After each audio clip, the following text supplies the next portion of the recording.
Today we're going to hear the story of Joseph. You remember the story we had of Abraham a while ago. Abraham is the one that God said his descendants, his children and his grandchildren and his great-great-grandchildren and his great-great-great-grandchildren would be as numerous as the stars and as numerous as the grains of sand in the desert. Well, Abraham had a son named Isaac, and Isaac had two sons, Jacob and Esau. Now, Jacob had 12 sons. And his most favorite son of all was Joseph.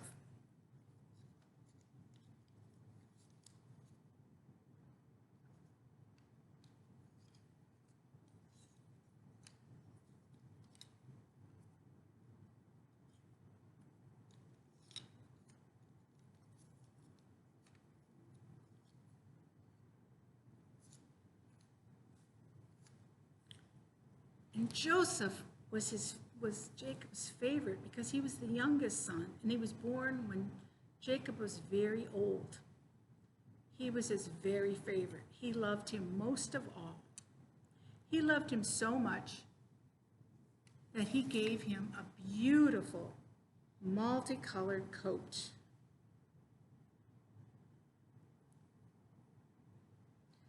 This made the other brothers very mad and very jealous of Joseph. Why should he have such a special gift? Joseph had dreams, and one day he told his brothers about a dream that he'd had, that they were out in the fields collecting wheat, and his bundle of wheat rose up higher than theirs, and their bundles of wheat bowed down to his bundle. Oh, this made the brothers mad, mad, mad.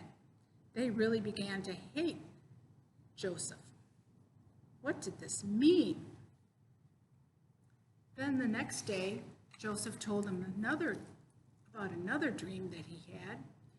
This dream talked about the moon and the stars and the sun and the moon and 11 stars. And they were all bowing down to Joseph. This really angered the brothers. So now they're thinking that the father and the mother and all of them are going to be ruled by Joseph. This made them very, very angry, and they really, really hated him then. Then one day, their father Jacob, sent Joseph out into the fields to look for the brothers. They were taking care of their flocks of sheep, and he wanted him to go and check on them. As he was coming along to the field to meet up with them, they saw him coming. They were very mad at him, very angry, and they said, "Let's kill him. Let's do away with him." But Reuben, the oldest brother, said, "No, we can't do that. He's our brother. He's our flesh and blood. We can't hurt him like that." So then they decided they would take his coat. So they took his coat from him and they threw him into the pit. And he was in the pit and he couldn't get out. And in a little while later, along came a traveling caravan with traders. And so they decided to sell Joseph to the traders for 20 pieces of silver. Then they took that coat and they dipped it in goat's blood and they took it back home to show their father. And they told their father Jacob that a wild beast had gotten a hold of Joseph and killed him. Their father was so sad. He cried and cried. He was so sad. His favorite son was gone. So then the traders took Joseph and went to Egypt. And when they were in Egypt, the Pharaoh's army captain named Potiphar purchased Joseph to be his slave.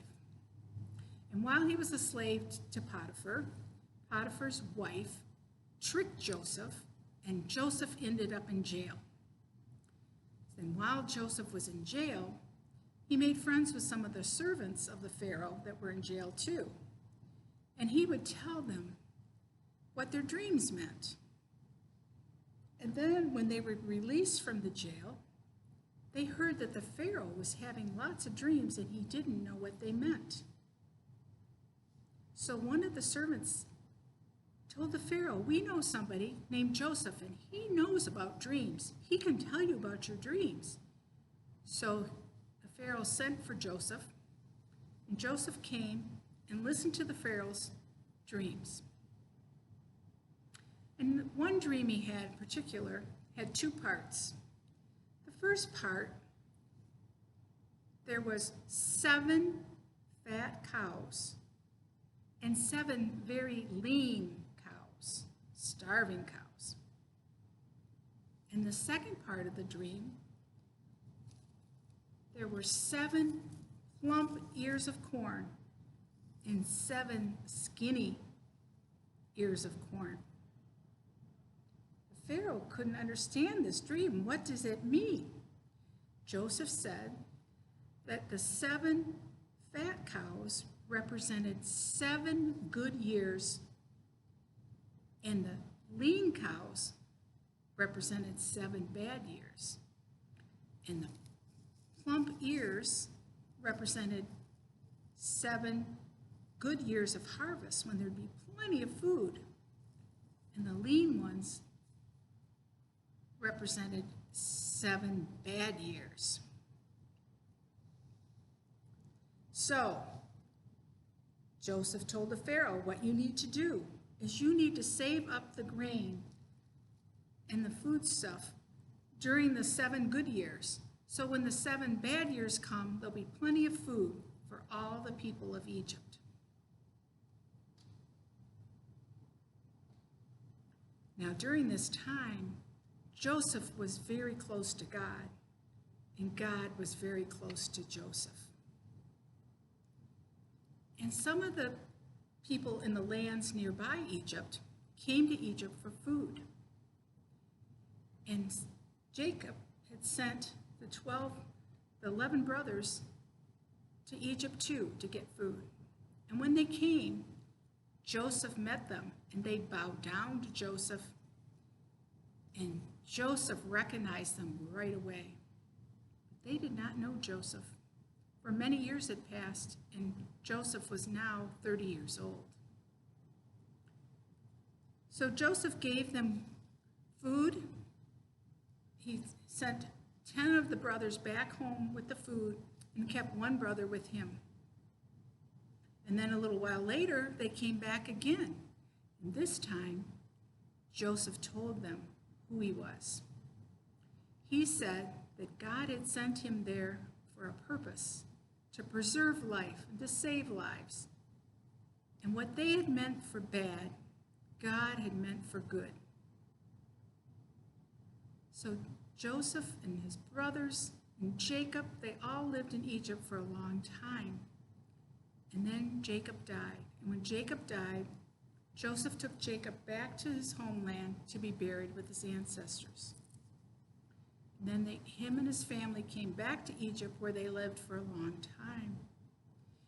And then a new Pharaoh came into being, and the new Pharaoh made slaves of all Joseph and his brothers' children, because he didn't remember all the good things that Joseph had done for him and for Egypt.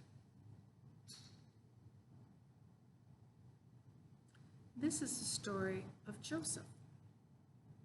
Now I wonder, what part of the story did you like the best?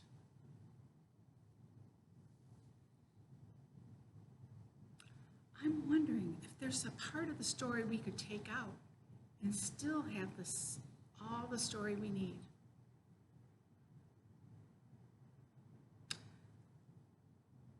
I wonder if you see yourself in this story.